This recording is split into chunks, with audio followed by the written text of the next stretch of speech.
This whole thing, and I think the spiritual traditions try to help us see this. So try to say, no, you have it all. One of the lines is the line between good and bad, good and evil, runs through the heart of every single human being. Everybody has both.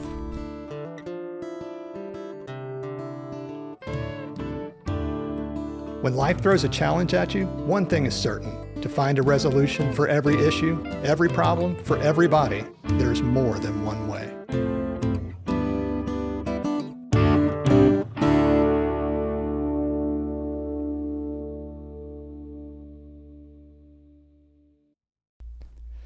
Hey, do you like Prince? Do I like Prince? Yeah, I like his music a lot. Do you like his music a Yeah, lot? I've Yeah, enjoyed I remember when I was a young man back in the day, I went to his Purple Rain concert. Oh, you went to the concert? Yeah, no way. Yeah, I went to his Purple Rain concert. Oh my gosh. And, I bet that was a show. It was a show, the Orange Bowl.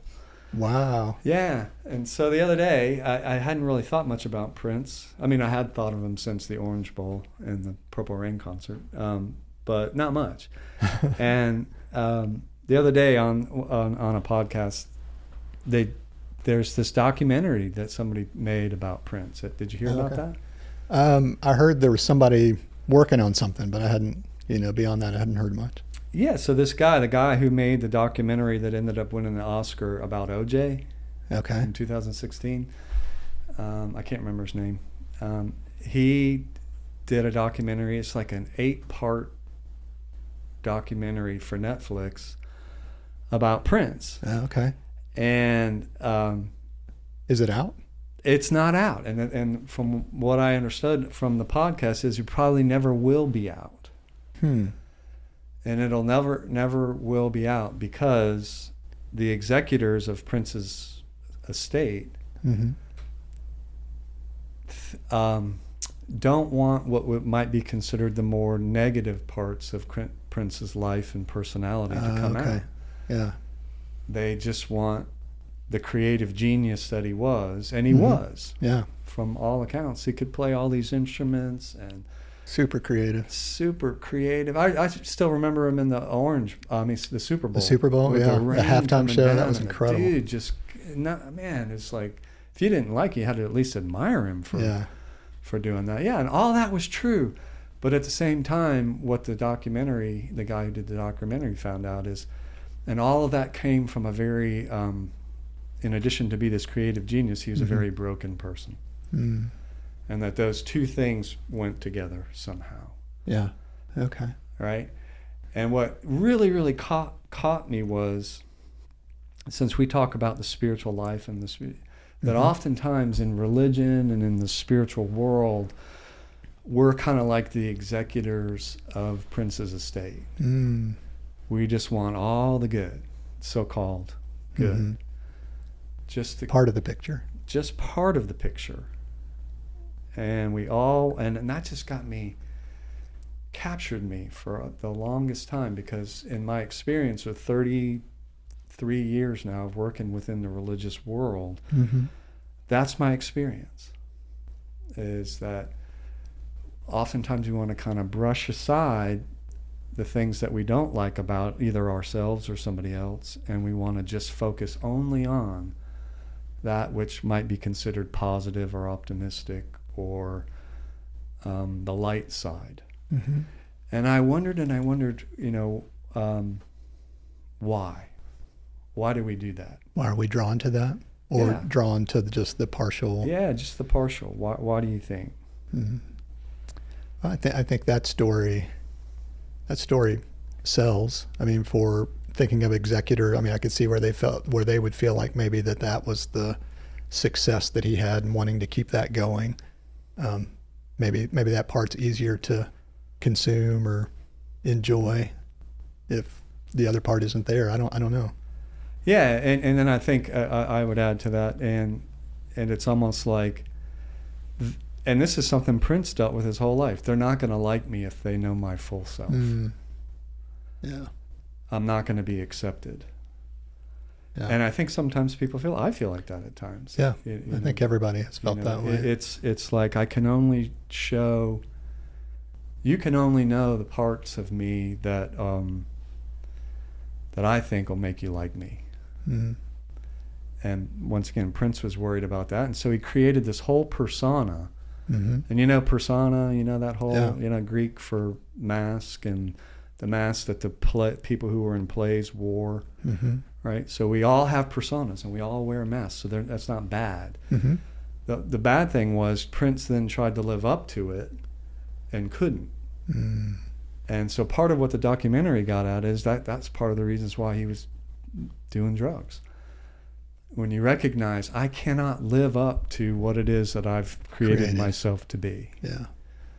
So then you feel this separation or this gap. I feel like it's not true. Yeah. It's not, right? And so then once again, we lose sight of the fullness of the person. Mm. Right? And it happens over and over and over again, especially for our icons. Marilyn Monroe, Elvis, Mm-hmm. Interesting. on and on and on it goes. People trying to live. And see, the thing that the guy who did the documentary talked about the most that struck me so deeply was that he thought if we could show the full picture of Prince, it would help people, not diminish Prince. How so? Because if when I'm honest, then I could say, I can relate to somebody who shows who has had a full life, who hasn't been quote unquote perfect. Yeah. Because I know I'm not perfect. Mm-hmm. And so when somebody who's in a position like Prince who's got this huge persona and is this genius, Mm-hmm. can be shown to have been a whole person, somebody who was frustrated and angry and put people down and did all the things that I can do. Mm-hmm. It helps me not say, hey, yeah, I get to go do that more. Hey, let me go find some more people to put down. Right. It helps me to go, oh, no, okay. He's human like I'm human. Yeah. And it has the opposite effect. I can then have more sympathy for the people who, instead of putting them down, Mm-hmm. I might have more empathy for them. Yeah. And I think that's what the spiritual world has said happens when we can be that open and that vulnerable with one another, is that we'll identify with each other on some Mm-hmm. level, and then that'll create, and I'll speak for myself, more compassion. Yeah. And more empathy but if we have these special people who are nothing but goodness and light, Mm-hmm. then everybody's always just thinks they have to strive for that and pretend that they don't have this other thing. Well, I think we do the opposite of that too, where sometimes there are people that are painted as all bad. Yeah, And they usually up in prison, right, or something like that. We don't know the full story. We don't know the potential good, or we don't know what happened in their life. Yeah, And the full story is the deal. Yeah. And so, if we're to go into the Judeo-Christian world, I go back to the Adam and Eve story a lot, Mm-hmm. because I think creation stories of any religion kind of set the stage, set the tone for how this particular religion sees life, in a way, or this particular people Mm-hmm. sees life.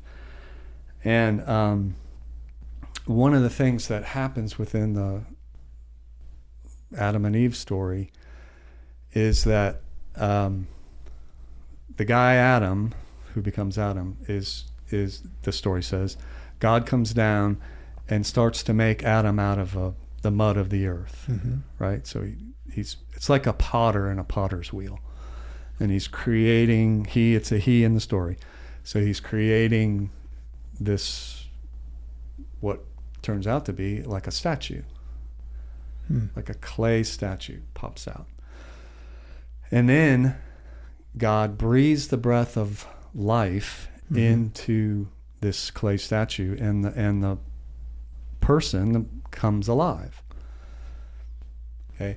In the Hebrew, and I learned this from somebody who knows a lot about Semitic languages. In the Hebrew, what the person becomes, transliterated, is a nephesh. Okay. Nephesh, nephesh.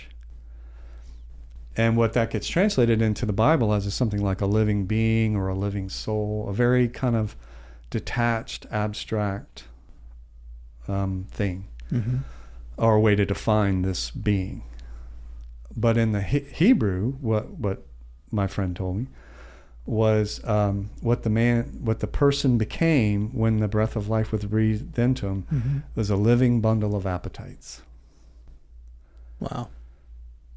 Right? So the living bundle of appetites is a way that the people who were writing the story understood humanity to be, or at least partially. And that connects us to the animal world. It connects us to that whole thing.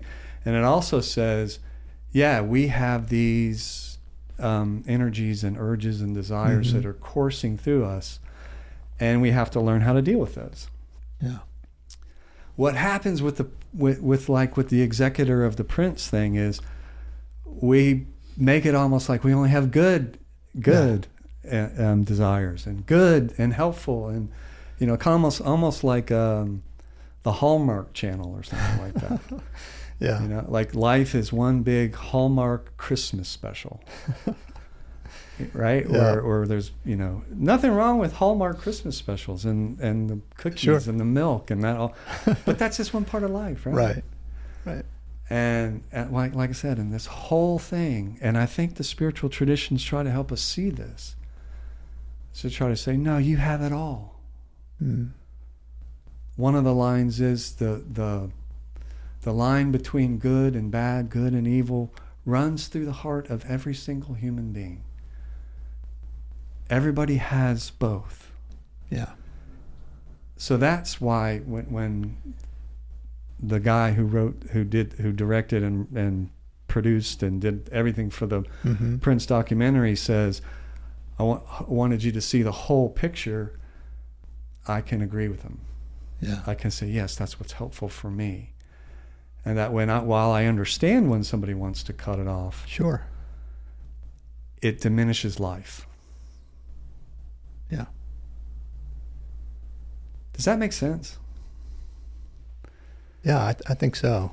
I think it speaks to partial expression, versus a true fullness of, think about when we just in our heart desiring to be known for who we are, and just the struggle with that, with there being parts that maybe we don't like or that other people don't approve of, and just what do we do with that, and just kind of the bumpy road of that trying to make sense, and taking that journey versus making it easier and just saying, okay, that's all bad. I'll put that to the side. This is all good. I'll just try to focus on that. Yeah. Which kind of leads to a split. Yes. That can be really dangerous. Yes. Anytime there's a split, and then we've moved outside of reality, I think the spiritual world is going to say, because we live in the whole, not in the split, not in that. See, the thing about the parts that we don't like, once again, what the spiritual tradition says, and I think this is why Jesus says, love your neighbor as yourself. Right? So I'm loving my or for some people, it's going to have to be love yourself as your neighbor. Yeah. Because they're so nice to other people and so hard on themselves. Right? Yeah. So it would be, okay, here's some troublesome thing about yourself. Okay, so I'll use this. I've used this before. I'll use it again. I notice within myself, with my dreams, with working with my spiritual director and everything, that I've got a part of me that is really greedy. That if you ask me like, well, how much is enough? I'd be like, as much as I could get. Yeah. Right. Okay. And that's always been a hard thing for me.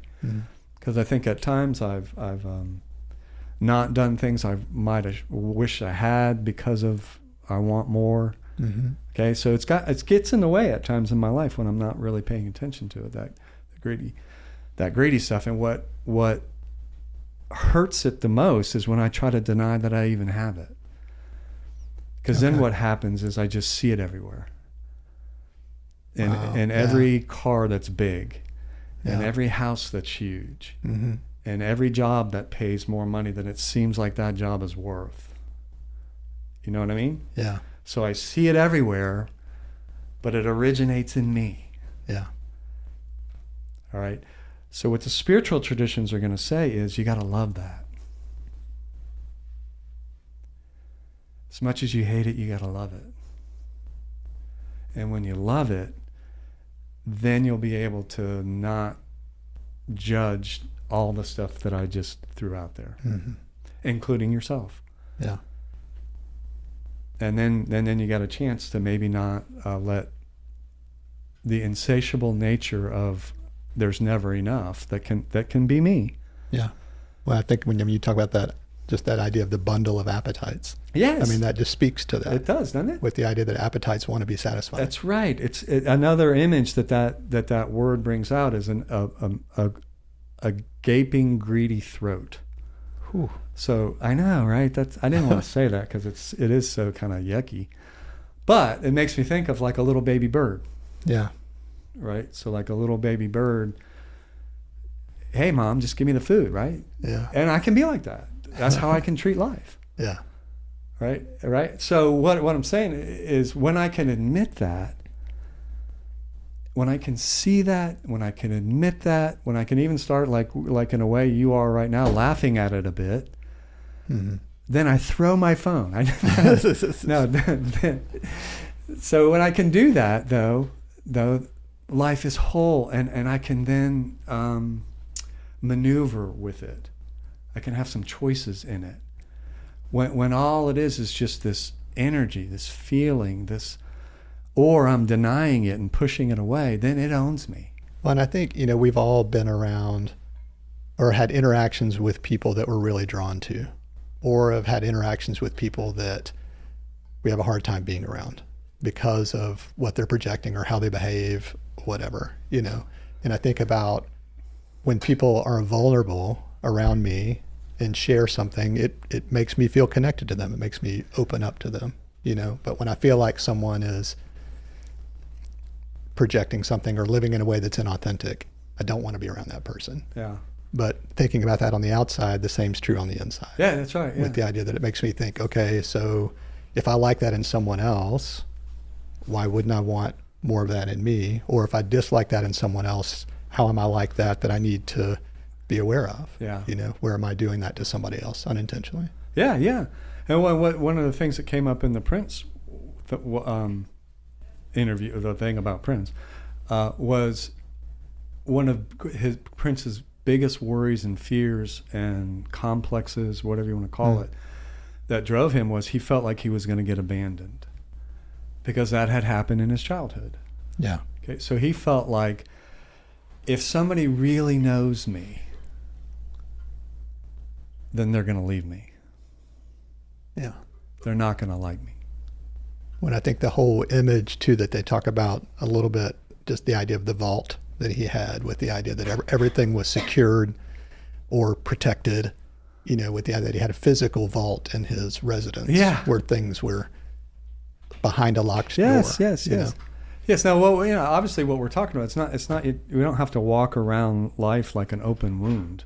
Yeah. Right. But at the same time, what this is, to me, what this is trying to get at, and I think what the spiritual traditions are trying to get at with wholeness, is that the more that we can accept the imperfect, that especially within ourselves, the more full our life will be, the more compassionate, the more open-minded, the more understanding we'll end up being. Because then when we see it in somebody else, we'll go, oh yeah, okay. Yeah. I've got that too. I've got that. Yeah. We talked about this before. The recovery world is all filled with that, right? Yeah.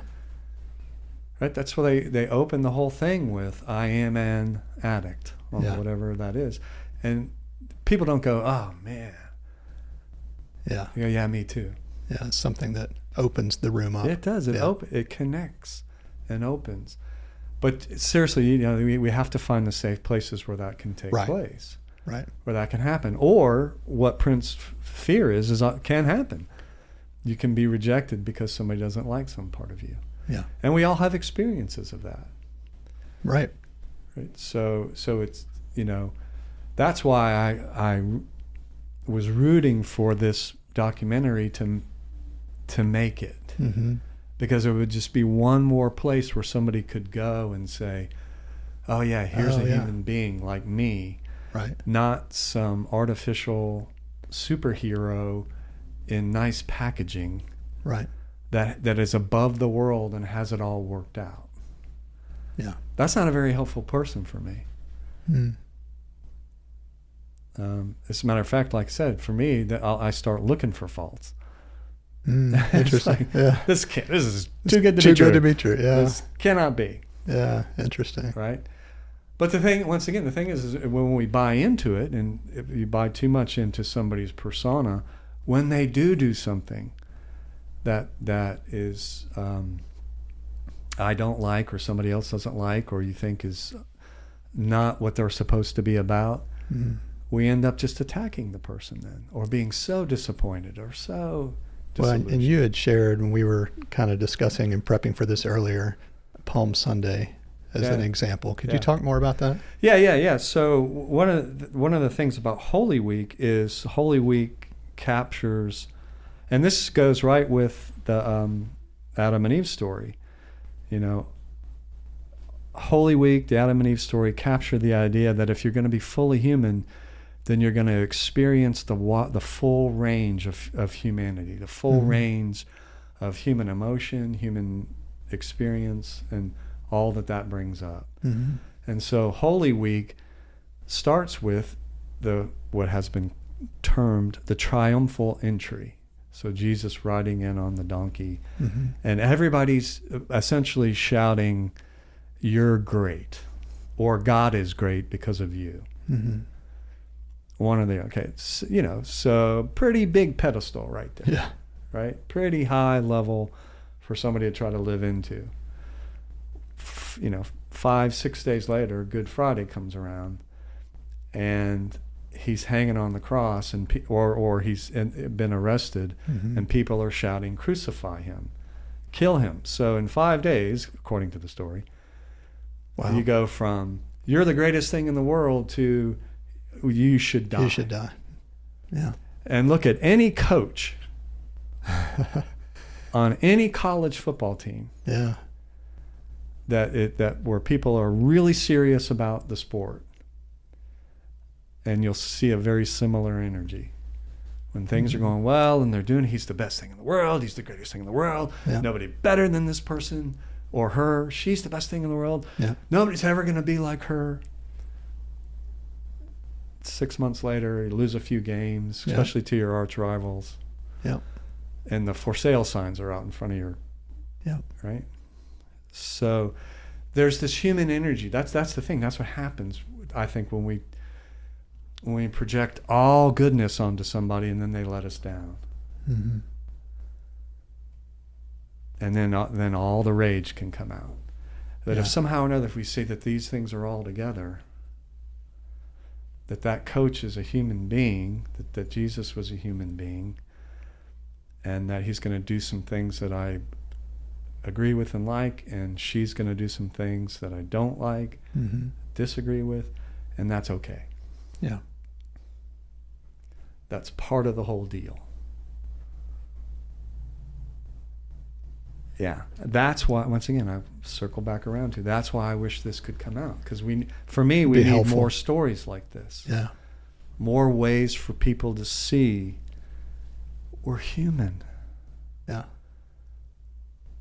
To see that good and bad together. Yes. Or to just to see it as a one story versus segments or seasons. Or, yes. Yeah.